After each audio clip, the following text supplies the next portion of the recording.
Oiê, boa noite. Olá, boa noite. Tudo bem, Mila? Tudo bem? Obrigada pelo convite. É um prazer estar aqui falando sobre esse tema com vocês. Imagina, eu é que agradeço, porque há muito tempo que o meu público queria, na verdade, uma live assim, com um endocrinologista, para que ela mostrasse um pouquinho a visão médica, enfim, do que é a menopausa, do que é possível fazer quando a pessoa tem muitos sintomas indesejados com a menopausa.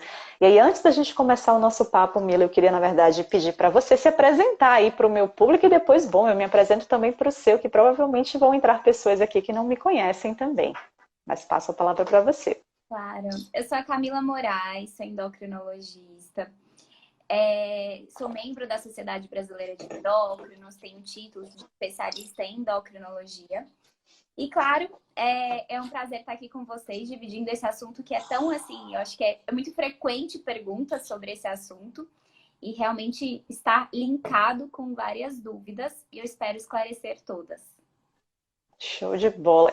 E tá super linkado também com a nutrição, né, Mila? Porque é uma queixa muito recorrente também das mulheres que entram na menopausa, um excesso de gordura corporal, um padrão de distribuição diferente de gordura, né? Muitas se queixam da a gordura que se acumula mais no abdômen, mesmo às vezes aquela mulher não tendo um histórico, né? Até um biotipo que fosse compatível com isso. Às vezes a mulher que sempre falou que, pô, sempre tive a barriga ali no lugar, a barriga mais chapada, e agora tem muita gordura abdominal. Então, realmente existe não só um aumento, uma tendência a aumento da gordura corporal, mas um padrão novo de distribuição com mais gordura na região abdominal. Bom, mas peraí, mas antes de eu falar, então, eu só rapidamente, deixa eu só me apresentar também. Então, eu sou nutricionista Paula Mello, tenho especialização em nutrição clínica e esportiva, trabalho na clínica Você Bem, assim como a doutora Camila. E, bom, me dedico tanto à clínica quanto aos meus produtos digitais. O principal deles é o programa Comer e Treinar, que é um programa totalmente voltado para emagrecimento. Tanto é um dos temas que eu mais discuto aqui e que é isso, que tem total relação com a nossa live de hoje. Mila, eu já queria começar te perguntando então. Primeiro, na verdade, esclarecer exatamente o que é a menopausa e falar até dos sintomas também. Então, toda mulher que entra na menopausa, ela vai ter sintomas? Quais sintomas são esses e quando isso tende a começar? Então, assim, definindo primeiro a menopausa é quando a gente fica um período de 12 meses sem a menstruação. E por causa dessa alteração, assim, ocorrem alterações hormonais nesse período e que essas alterações hormonais, assim, têm total relação com a parte do emagrecimento, da dificuldade de emagrecimento dessa fase, do ganho da gordura abdominal. E uma das alterações hormonais que ocorrem é a queda do estrógeno, que exatamente eu vou explicar depois o porquê que isso acontece, e porquê que está linkado também com o tratamento de obesidade, principalmente nesse período. Em relação aos sintomas, são poucas mulheres que são assintomáticas, mas na maioria das vezes a gente tem e ocorre os sintomas. Os sintomas pode acontecer sintomas urogenitais. Um dos sintomas urogenitais é porque assim, a gente tem um epitélio que é uma camada na vagina. E com a queda do estrógeno, a gente tem afinamento desse epitélio. E com isso pode provocar sintomas, como, por exemplo, coceira, dor no ato sexual. Então, isso seriam alguns desses sintomas. A gente também pode ter sintomas vasomotores. Os sintomas vasomotores é aquele tão conhecido fogacho. O fogacho é quando a gente tem aquelas ondas de calor que pode durar de 30 segundos até 5 minutos. E é seguido, em sequência, a gente tem aquele calafrio, tremor. Pode acontecer também, por exemplo, suores noturnos. A gente pode ter também alterações da parte do humor, irritabilidade, ansiedade. Então, assim, os sintomas são bem amplos e a gente pode ter todos esses sintomas com a menopausa. Falando assim, até além dos sintomas de consequências a longo prazo, a gente tem um risco, uma incidência maior de osteoporose, que é uma alteração do osso que acontece, e também uma incidência maior de distúrbios metabólicos e de doenças cardiovasculares. Tudo isso tem uma explicação exatamente por causa dessas alterações hormonais que ocorrem nesse período. Perfeito, Mila. E até em relação aos sintomas, eu vejo que tem mulheres que elas às vezes já começam a manifestar alguns sintomas, mas elas ainda nem estão na menopausa, ainda não existe a parada em si da menstruação. Era o que era chamado, acredito que não sei se usa mais esse termo ainda, era o tal do climatério, né, isso, ou perimenopausa agora, não sei qual é o termo mais correto de se utilizar. E assim, eu já li em alguns artigos dizendo que isso pode começar muitos anos antes da menopausa, o que ninguém merece, gente. Podia só começar com a menopausa, né? Mas não, isso pode às vezes com 4 anos, 5 anos de antecedência à menopausa, de fato, a essa parada da menstruação por 12 meses, já podem ocorrer esses sintomas? Já. Esses sintomas geralmente acontecem no período do climatério. A definição de climatério é exatamente a transição da fase reprodutiva para não reprodutiva. Então, nessa transição, a gente chama de climatério. E esses sintomas podem ocorrer nesse período. Porque, assim, no Uhum. começo, começa com algumas alterações hormonais, até realmente a gente ter a menopausa e a diminuição acentuada do estrógeno. Tem até fatores que relacionam com a idade da menopausa. Até falando entre parênteses, uma curiosidade, mas, por exemplo, mulheres obesas geralmente têm a menopausa mais tarde. Exatamente porque na gordura a gente tem o aumento, com a gordura a gente tem um aumento da produção do estrógeno, então isso acaba prorrogando um pouquinho mais. Mas tem outros Perfeito. fatores, por exemplo, o tabagismo, a nulliparidade, né, o fato de não ter filhos. Então, tudo isso também influencia na parte da idade da menopausa. Perfeito, Mila. E aí, já falando então da parte até de tratamentos primeiro, eu acho que assim, um dos temas mais polêmicos que envolve sempre essa questão da menopausa é a reposição ou não reposição hormonal. Aí eu queria um pouquinho que você desse a sua visão, Mila, justamente em relação a isso, assim, qual é o seu posicionamento em relação à necessidade ou não, ou quando você acha que existe a indicação para reposição hormonal e como seria feita essa reposição?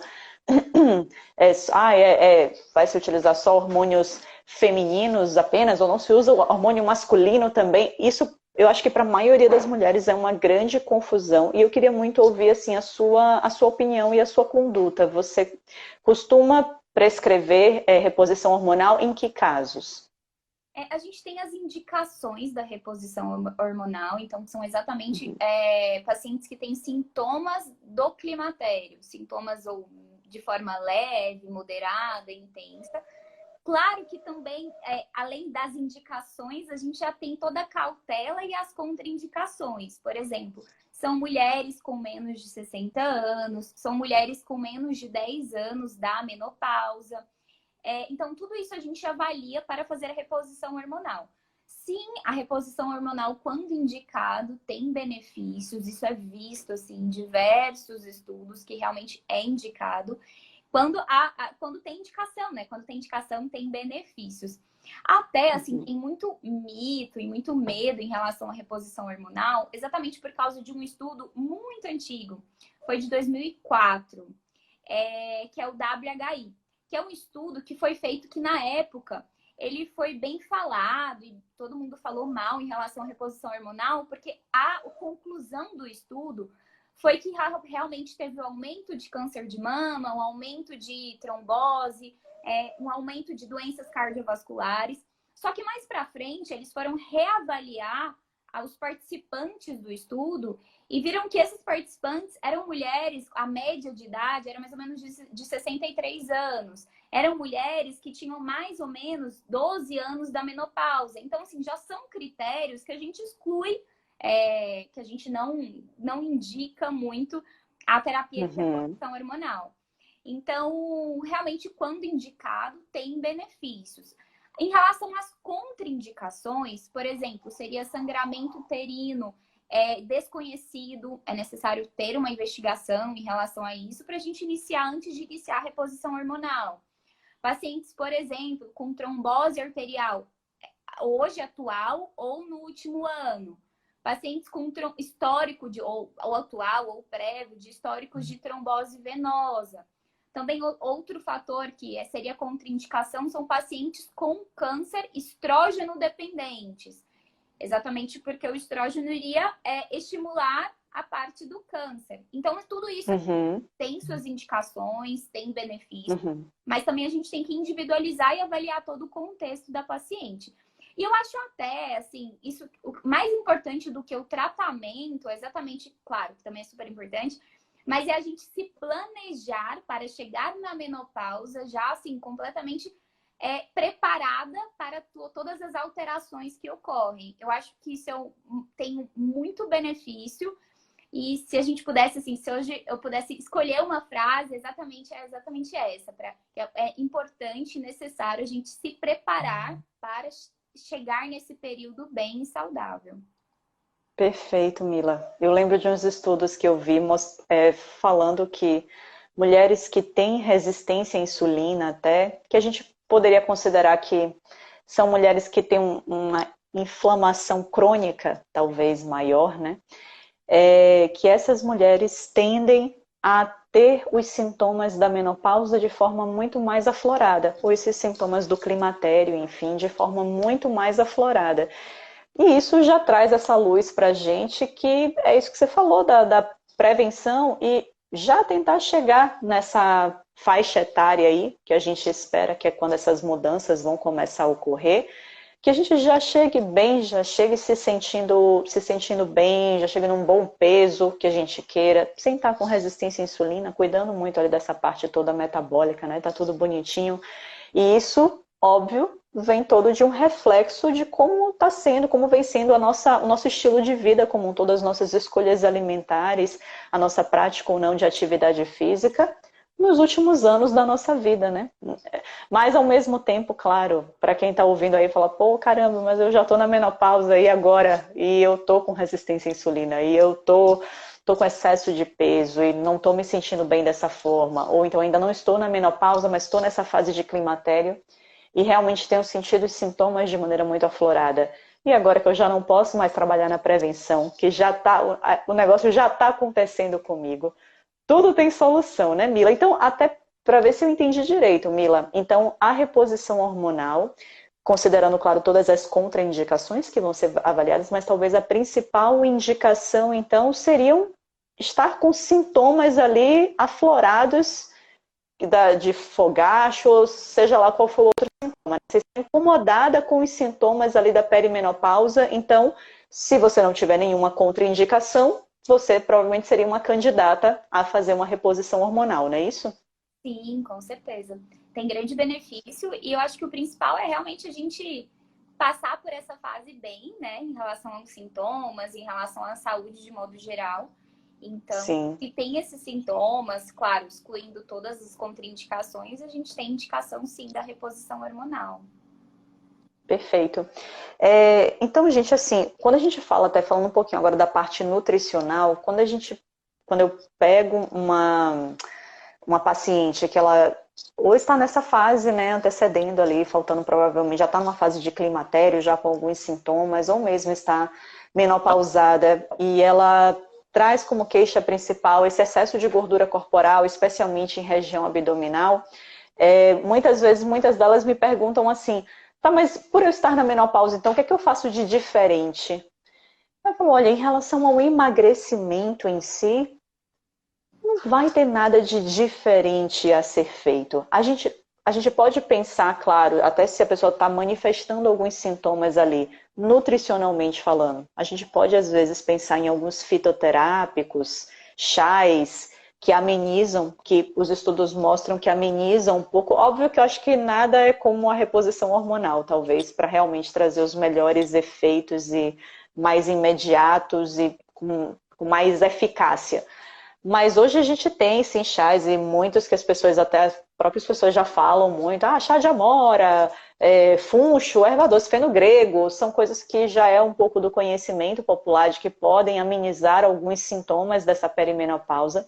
Mas quando a gente fala do emagrecimento em si, são as mesmas estratégias que a gente vai usar, gente. Não tem muito como a gente ficar criando estratégias diferentes a depender da faixa etária da pessoa, por exemplo, não tem muito isso. Assim, para o emagrecimento, a gente vai continuar exatamente com o mesmo pensamento que todas essas condutas que vocês estão carecas de saber. Eu tenho certeza que vocês sempre estão aqui nas minhas lives, estão carecas de saber quais são as melhores estratégias nutricionais para o emagrecimento. A gente tem que fazer dieta hipocalórica, a gente tem que priorizar as fontes de proteína e tem que trazer ali com muito bom senso as fontes de carboidrato e gordura. De maneira alguma a gente vai tirá-las da alimentação, em hipótese alguma, a gente vai manter tudo, mas a gente vai tentar readequar as quantidades de cada um desses grupos alimentares para que realmente você tenha seu emagrecimento favorecido. E para isso, a gente precisa fazer o tal do déficit calórico e priorizar as fontes de proteína. Então, a gente vai ter essas mesmas condutas, independentemente se é uma mulher com 20 anos de idade ou se é uma mulher com 50, 60 anos de idade. E eu acho que eu disse isso na última live que eu acabei fazendo sobre o tema, mas eu gosto muito de deixar minha mãe, que sempre está aqui nas minhas lives, mami, que está lá em Salvador me assistindo, Mila. Minha mãe hoje, que já é uma mulher na menopausa, minha mãe hoje está com o menor peso da vida dela, adquirido nos últimos anos. Ou seja, todo mundo, e assim, sem, ai, tá tomando um monte de suplemento, né, que você prescreve. Não, ela não tá tomando suplemento nenhum, tá certo? Então ela conseguiu ali, basicamente, mudando a alimentação dela e a rotina de atividade física dela. E até pensando nessa parte de... Eu gosto de ressaltar que minha mãe, desde adolescente, ela é levemente acima do peso, viu? Então, minha mãe, da última vez que eu fui visitá-la em Salvador, em outubro, ela falou: filha, eu estou com o menor peso da minha vida. Eu acho que eu só passei por esse peso em algum momento ali da minha infância ou adolescência. Mas hoje minha mãe realmente está, ó, magérrima e na menopausa. Então, assim, ó, galera, a mensagem é: todo mundo pode, viu? Todo mundo que está aí, ó, triste, cabisbaixo, achando que é o fim do mundo, não é. Você também pode. Você está na menopausa, mas quer emagrecer, está totalmente nas suas mãos. Mas basta que a gente realmente mude, queira mudar o estilo de vida.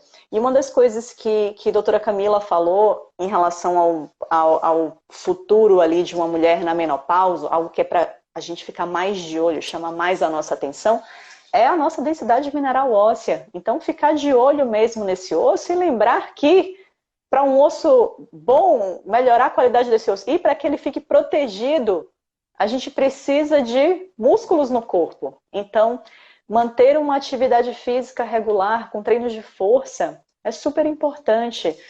Claro, de preferência, é para a gente ter um pensamento preventivo também em relação a isso. Então, a ideia é que a gente começasse esses treinos de força ainda quando somos jovens, para que a gente construa uma boa massa muscular, enquanto toda a nossa composição hormonal favorece mais isso, e que a gente mantenha o treino o resto da vida para que a gente sustente essa massa magra que a gente construiu ainda jovens. Mas, se por acaso você que está me ouvindo hoje é completamente sedentária, comece a partir... Nunca é tarde para começar, gente. Nunca é tarde, na verdade, para a gente melhorar de hábitos, seja eles quais forem. Então, seja no treino, seja na alimentação.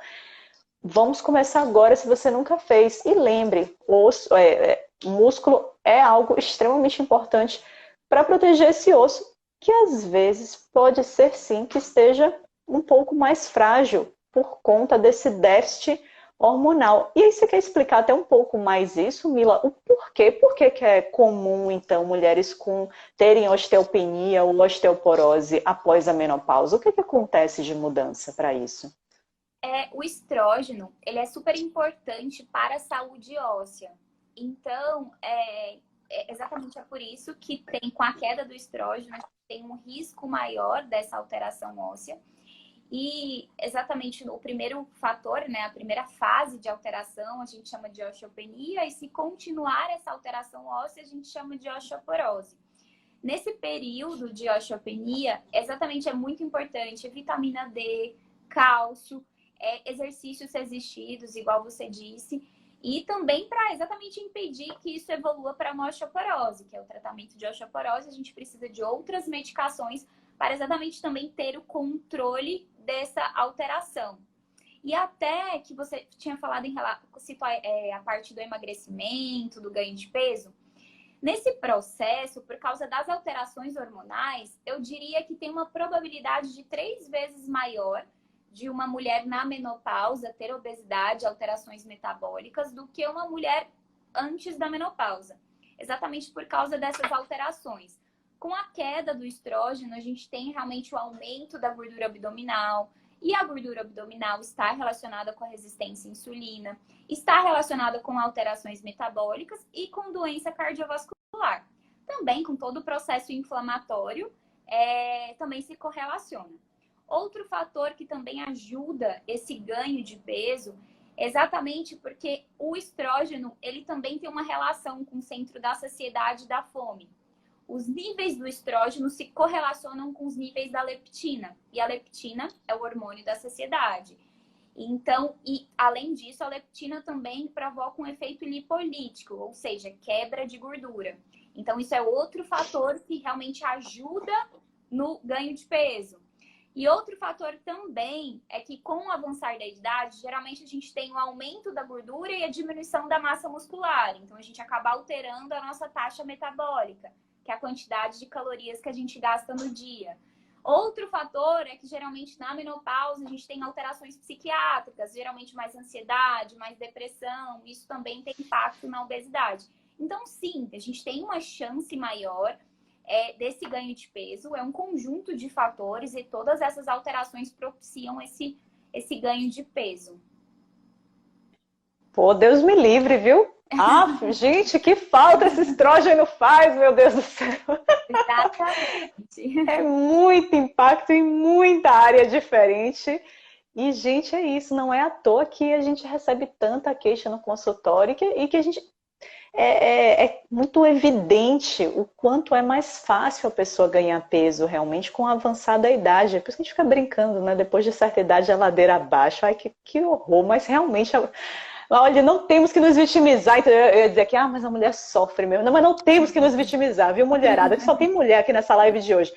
A gente tem que, sério, que até a gente tem que se mirar em bons exemplos mesmo e ver que não tá fora do nosso alcance, de forma alguma. É possível, mas a gente precisa deixar de lado. Muitas vezes a gente às vezes fica vestindo determinadas camisas, assim, veste a camisa do sedentarismo, você fala, não, mas é que eu não tenho tempo, e a gente cria muita justificativa para a gente não se alimentar bem, para a gente não fazer nossa atividade física. E sim, isso é a base. Se a gente mantém isso da maneira correta, fazendo boas escolhas na maior parte do tempo, o que não significa não abrir exceções, você já me conhece, você sabe, não, a gente vai ter exceções, mas na maior parte do nosso tempo a gente vai fazer boas escolhas.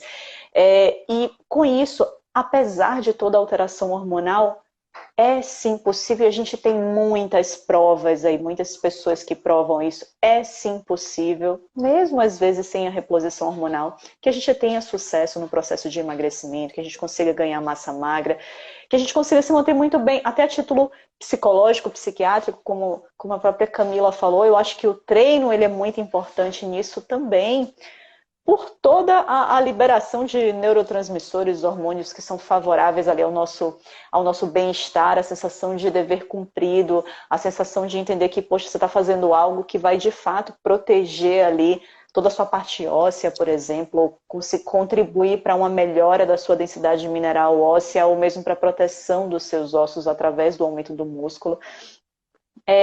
Então, no momento em que você traz treino e boas escolhas para a sua vida, sim, você consegue melhorar, mesmo que você esteja na menopausa.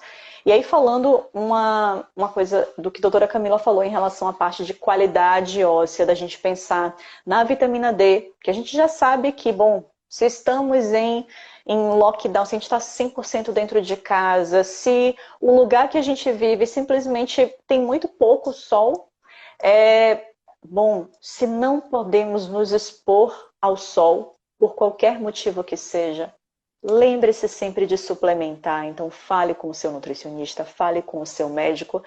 Deixe claro que você não consegue se expor ao sol, para que ele indique uma suplementação ali a título de manutenção. Então, se você não consegue se expor ao sol, tem que botar na cabeça que vai mesmo tomar suplementação todas as semanas de vitamina D para que você mantenha bons níveis. E quanto ao cálcio, até que é uma coisa que as pessoas me perguntam muito, toda vez que eu falo de cálcio, as pessoas falam, Paulo, mas e aí, laticínios? E porque eu ouvi dizer que laticínio é veneno e que a gente não deveria consumir laticínios e tal, e é uma polêmica enorme dentro da nutrição esse tema, sem dúvida nenhuma. E eu já deixei claro em algumas lives aqui o que é que eu penso sobre laticínios, e para mim laticínios são bons alimentos, são bons alimentos. Claro, tem pessoas com determinadas condições em que a utilização de laticínios será contraindicada, como sempre, sempre tem, para absolutamente tudo, tanto na medicina quanto na nutrição. Alguns alimentos serão, alimentos ou medicamentos, enfim, serão contraindicados por alguns critérios específicos. Então, se a pessoa tem uma alergia à proteína daquele alimento, se a pessoa tem algum nível de intolerância ao carboidrato daquele alimento, pode ser que a gente queira limitar o consumo desse alimento para essa pessoa. Ou mesmo, se ela tem muitas alergias de trato respiratório, rinite, sinusite, essas ites respiratórias, tem alguns estudos que mostram que o consumo de laticínios pode, às vezes, piorar assim isso, pode piorar essas crises, pode piorar esse muco. Então, talvez para essas pessoas também não fosse tão aconselhado. E para essas pessoas, então, a gente vai conseguir outras fontes de cálcio, que às vezes até tem que ser suplementado mesmo em determinados casos. Mas fora isso, sim, laticínios são excelentes fontes de cálcio. Até onde os estudos mostram, são bem biodisponíveis. Aquilo que a gente consome de cálcio nos laticínios, boa parte disso de fato será absorvido. Então, sim, eu julgo que laticínios devem sim fazer parte da alimentação de uma pessoa que não tem qualquer contraindicação.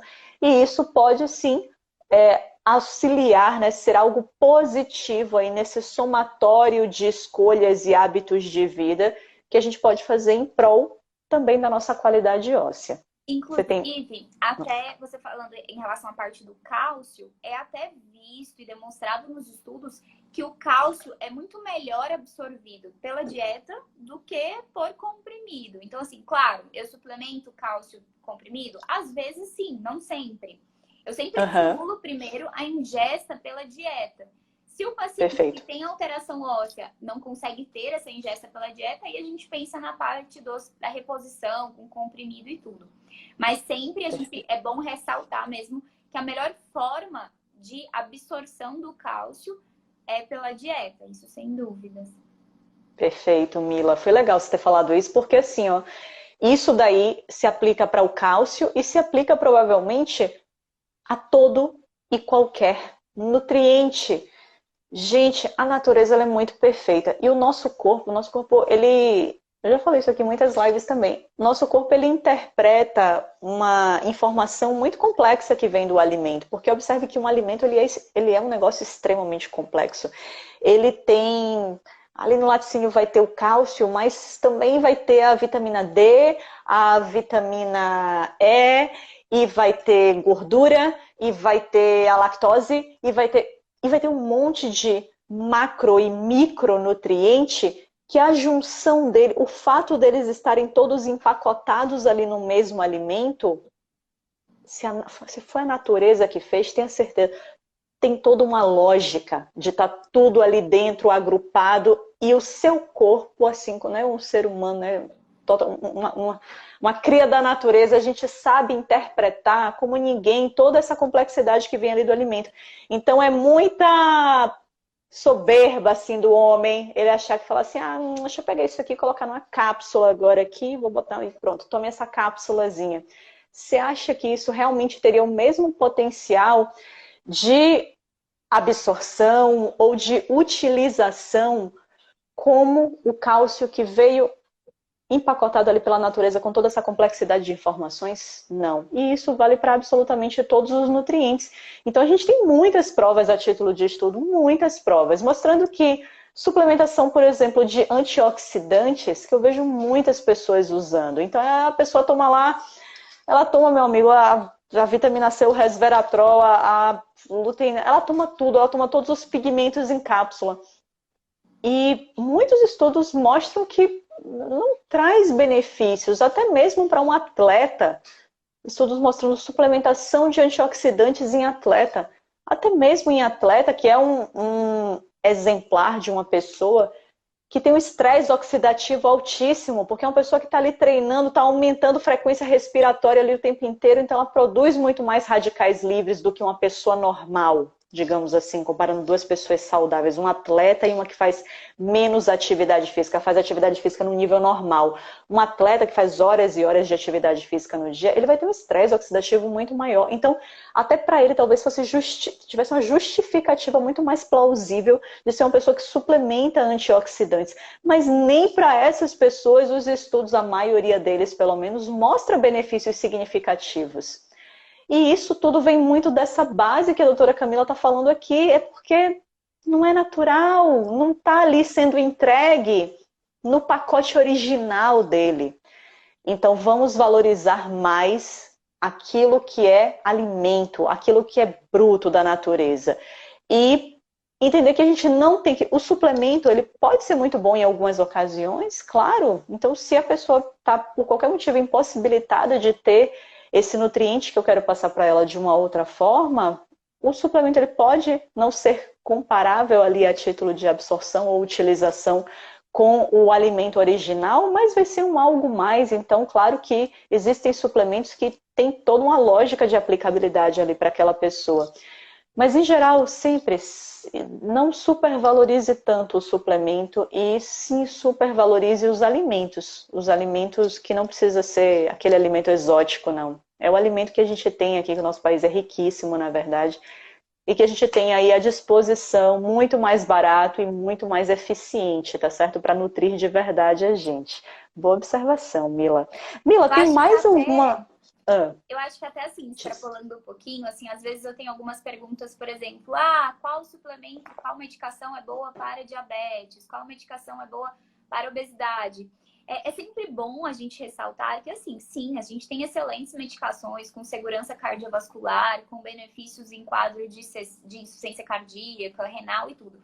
Só que, assim, um paciente com pré-diabetes ou diabetes, se a gente quiser reversão e remissão do quadro, vamos esquecer, assim, claro, medicação, quando tem indicação e eu prescrevo, isso não tem dúvidas. Mas eu digo assim, é muito importante o básico, que é exatamente isso que você disse, a gente ter do alimento os nutrientes necessários. Por exemplo, no caso de um hipotireoidismo, ter os nutrientes necessários para o bom funcionamento da tireoide, da prática da atividade física. Então não adianta a gente suplementar colocar vários suplementos, colocar diversas medicações se a gente não tem a base. É como se a gente estivesse tampando o sol com a peneira, sabe? Exatamente, a gente não estaria tratando a base daquela modificação. Eu acho isso muito importante. Perfeito, Mila. Uma outra coisa que eu acho que é essencial também quando eu pego uma paciente, né, que está nessa fase de perimenopausa ou que já está menopausada, eu valorizo muito, na verdade, independente até da mulher estar menopausada ou não, é a saúde intestinal, é cuidar muito do intestino dela, porque, sem dúvida, eu acho que muito do início de boa parte dos problemas e sintomas ruins começam muito também a nível intestinal. E aí, Mila, eu queria até te perguntar, assim, tem alguma relação, assim, da parte hormonal? Porque a gente vê, às vezes, que mulheres, por exemplo, até mesmo pós-menopausa, existem queixas mais frequentes de um trânsito intestinal pior e tudo. Isso tem relação também com essa baixa de estrógeno? Tem relação. E também tem relação com a própria inflamação devido ao aumento da gordura abdominal. Então, tudo isso também acaba ocasionando a parte da microbiota intestinal, a parte do trato, do trânsito intestinal. Então, isso tem relação e realmente é uma queixa bem frequente. E exatamente quando a gente fala no sentido de programar e se preparar para entrar na menopausa, também é nesse sentido. Voltou? Voltou, Mila. É exatamente se preparar para chegar nessa fase com uma boa saúde intestinal também, porque também é uma alteração que acontece com a menopausa. Então, quanto mais a gente conseguir controlar todos esses fatores, todos esses compartimentos, a gente tem mais benefício. Perfeito. E aí, da parte nutricional, quando a gente fala de saúde intestinal, é um mundo. Tem gente, na verdade, às vezes que acha só que, não, é saúde intestinal, beleza, eu vou meter um probiótico aqui para dentro e tá tudo certo, e tá tudo resolvido. E não é assim, não. Na verdade, é isso, é uma longa história, na verdade. Primeiro é tratar toda uma inflamação que pode existir, uma inflamação crônica, que pode existir também a título intestinal. E para isso, gente, primeira coisa é mudar a qualidade da alimentação mesmo. Não tem muito para onde fugir, não. É alimentação mais natureba. É alimentação com menos ultraprocessados, com menos gordura trans, sabe? É comer comida de verdade, que é realmente a bandeira que eu levanto. E quando a gente come comida de verdade, naturalmente, a gente vai ter provavelmente mais vitaminas, minerais, fibras, antioxidantes, que são coisas importantes como um todo, para diminuir a inflamação, para acabar melhorando o trânsito intestinal. Falando de trânsito intestinal em si, tem que beber muita água, gente. Ajude o seu trânsito intestinal. Não adianta só mudar a alimentação, trazer bastante fibra pela alimentação. Se o mínimo que é água, e olha, Camila, eu falo isso aqui, parece uma coisa tão boba, né? Ah, todo mundo que tem trânsito intestinal deve beber muita água, no mínimo, né? Tem que beber muita água para pelo menos eliminar isso. Não. A maioria das pessoas que tem trânsito intestinal lento realmente bebem muito pouca água. Eu sei que deve ter um monte de gente aí que tem o trânsito intestinal lento e bebe muita água. E ainda assim é lento. Eu sei, tem muitas causas para isso. Mas, gente, esse é a primeira coisa. É o detalhe mais simples e mais básico. Mas se você tem trânsito intestinal lento, tem que beber muita água. Sim, é água quase a ponto de ficar desconfortável. Quase, não precisa ficar super desconfortável. Mas tem que beber muita água, sim. E isso, por si só, costuma ter um efeito muito positivo a nível de trato gastrointestinal. Mas depois que eu organizei a alimentação, que está tudo bonitinho, que eu já sou uma pessoa ali que estou, né, caminhando para uma desinflamação corporal, às vezes vale a pena, sim, usar um probiótico? Com certeza. Usar um probiótico às vezes ajuda muito na questão do trânsito intestinal. Nossa flora bacteriana hoje já é linkada com tantas coisas diferentes, inclusive com o nosso percentual de gordura. Hoje a gente já fala muito, né, uma microbiota mais obesogênica, né, que tem características mais obesogênicas, então elas têm características de tipos de bactérias X e Y que predominam mais em uma pessoa que tem um excesso de peso. Tanto que até no passado já quiseram lançar até a microbiota do magro, né? Mas enfim, que a gente sabe que ainda não tem estudos suficientes para isso. Não necessariamente eu vou introduzir, vou tomar ali uma determinada cepa de probiótico e isso diretamente vai causar uma redução da minha gordura corporal, porque eu estou repovoando as minhas bactérias ali de uma maneira positiva e que não, isso a gente ainda não tem comprovação, então a gente ainda não trabalha nesse nível em consultório, tá certo? Óbvio que a gente pode, sim, trabalhar com determinadas cepas, se mostram cepas positivas ali, mas ainda não existe a relação direta entre eu suplemento probiótico XYZ e eu tenho um emagrecimento por causa da introdução desse probiótico. Isso a gente ainda não tem a nível de evidência científica. Mas sim trabalhar para melhorar a saúde intestinal, e isso em alguns casos inclui também se fazer uma utilização de probióticos, é algo super interessante e também tem relação com a melhora aí desses sintomas da menopausa. Gente, olha, assim, pelo menos da minha parte, Mila, eu até anotei aqui para falar de ômega 3, enfim, então, eu acho que, como sempre, se pode consumir através dos alimentos, então peixes gordos principalmente, o linhaça, chia, que também viriam como um complemento aí. Se ela consegue ter a disciplina para sempre estar colocando ali, lembrando que linhaça, preferencialmente, quebrar essa linhaça, né? Fazer uma farinha de linhaça para que você tenha acesso melhor aos óleos que estão ali dentro, a esse ômega 3 que está ali dentro. Caso contrário, pode ser que boa parte desse ômega 3 não seja absorvido, porque você não vai quebrar e conseguir digerir esse invólucrozinho externo da linhaça. Então, preferencialmente, bate isso no liquidificador e consuma a farinha de linhaça. Onde você quiser, quer botar numa panqueca, quer botar num iogurte, aonde você quiser poderia ser inserido. E sim, acaba sendo uma fontezinha também de ômega 3. Mas traga, pelo menos uma vez por semana, trazer um peixinho gordo, pode ser um salmão, pode ser uma sardinha. É algo bem interessante. Ômega 3 é um tipo de gordura que tem esse perfil anti-inflamatório. Ele ajuda nessa desinflamação corporal. E, claro, ajuda também até na parte de perfil lipídico também, que tende, às vezes, a mudar negativamente com o avançar também da idade. Então, tudo de bom trazer ômega 3 para a rotina. Do ômega Mila, 3, diga, eu passo a palavra. Do ômega 3 até um fator assim que eu acho bem interessante dizer é que assim, hoje em dia a gente tem muitas, não quero falar de marca alguma, mas a gente tem muitos ômega 3, né? Muitos produtos ômega 3. Só que é bom a gente ressaltar que o que tem benefício no ômega 3 é o EPA e o DHA. Então, sempre é Isso. importante a gente avaliar no ômega 3 a quantidade que tem desses nutrientes, porque eles que têm Uhum. esses benefícios no colesterol, benefício antioxidante, anti-inflamatório e todos esses benefícios cardiovasculares. Então, Uhum. sim, tem muitos benefícios, mas eu só levaria assim, em consideração da gente exatamente ver a quantidade desses nutrientes no ômega 3. Perfeito. A depender da cápsula que a gente pega, a gente geralmente vê assim, 1000 miligramas de ômega 3. Mas aí quando a gente vai ver lá o rótulo, aí digamos que esses 1000 miligramas estejam em 3 cápsulas. Aí a gente vê lá, de EPA tem 340 miligramas, de DHA tem 240 miligramas. Então, de EPA e DHA, às vezes você tem 0,5 gramas em 1 grama de... Enfim, aí tem que olhar sempre a concentração de EPA e DHA na cápsula de ômega 3. É porque às vezes a gente pega ali no rótulo e vê, 1 grama de ômega 3 aqui, tá tudo certo. Mas não, vai lá ver quanto tem realmente de EPA e DHA. Mila, você tem mais alguma coisa que você gostaria de contribuir, Mila, para essa parte? Ou, na verdade, dar até um recado final, digamos assim, para essa mulherada aí da menopausa?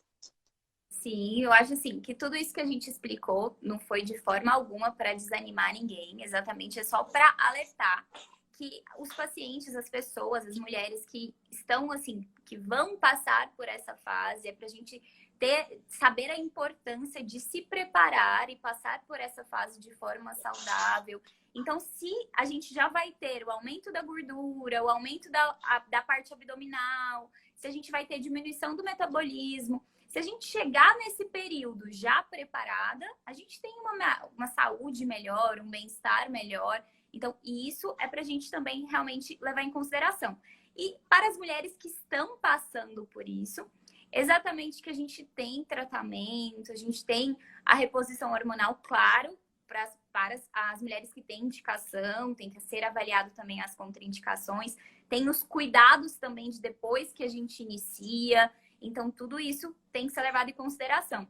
Mas sim, então assim, eu acho que tanto para as mulheres que vão passar, como as que já estão passando, fazer realmente o acompanhamento, exatamente para a gente conseguir passar por essa fase de forma mais saudável e com não tantos efeitos, né? Que o bem-estar é essencial. Perfeito. Mila, eu estava até passando, enquanto você falava, eu passei aqui para cima para dar uma olhadinha nas perguntas. E algumas pessoas deixaram alguns comentários, mas outras deixaram algumas perguntas. Então, Maria Bethânia Mello, mais conhecida como Mami, perguntou o seguinte: a reposição hormonal deve ser feita só para tratar sintomas? Ou ela é indicada em mais algum outro, digamos, a mulher, mas não estou com muito sintoma, mas e aí? É interessante, a reposição hormonal vai te trazer benefícios ou seria apenas para tratar sintomas? Assim, na medicina, eu costumo dizer que a gente não pode generalizar. Então, assim, a mulher não tem sintomas, mas pode ter, por exemplo, não tem os sintomas vasomotores, que seria o fogáceo. Mas será que ela não tem uma secura vaginal, uma diminuição da libido? Então, tudo isso a gente tem que levar em consideração. O que os estudos dizem é que a maior indicação é em relação à parte das pacientes que têm os sintomas. Mas temos também que levar em consideração que ela tem benefícios do ponto de vista cardiovascular, do ponto de vista metabólico. Então, assim, eu não gosto de generalizar nada, mas sim, tem que avaliar o paciente individualmente. Em alguns pacientes tem indicação por outros motivos. Agora, falando especificamente dessa pergunta, por exemplo, em relação ao osso, já é comprovado cientificamente pelos estudos que, assim, a gente não faria uma terapia de reposição hormonal exatamente numa paciente numa menopausa, exatamente para tratar a osteoporose. Então, a gente tem outros tratamentos que têm mais benefícios. Então, exatamente, a gente tem que individualizar todas essas indicações. Não, eu entendo. Gente, eu entendo perfeitamente quando quem fala, não, mas tem isso, mas isso e isso, e aquilo eu tenho que levar em consideração também tal e tal e tal fator. É muito complicado, gente, porque isso os estudos mostram pra gente diferentes caminhos. E sim, as pessoas acompanham aí diferentes profissionais, vê que os profissionais têm diferentes abordagens, mas no final é o profissional com o paciente ali no consultório e ele vai ver suas queixas, vai ver os seus anseios, vai identificar se existe contraindicações fortes, bom, existindo alguma contraindicação, aí já está muito claro qual é a resposta. Mas não existindo a contraindicação, acredito eu que vai ser uma conversa ali, né, Mila, entre paciente e profissional, para se avaliar quais são os potenciais benefícios e considerando os possíveis riscos que podem existir, porque para tudo, gente, tem risco e benefício. Eu acho que quando a gente fala de qualquer medicamento, hormônio, seja lá o que for, tudo tem potencial benefício e tem potencial risco. Eu acho que é pesar os dois na balança e falar, olha, de acordo com o que você está me apresentando aqui, provavelmente os potenciais benefícios, eles se mostram superiores aos potenciais riscos. E aí, vamos nessa?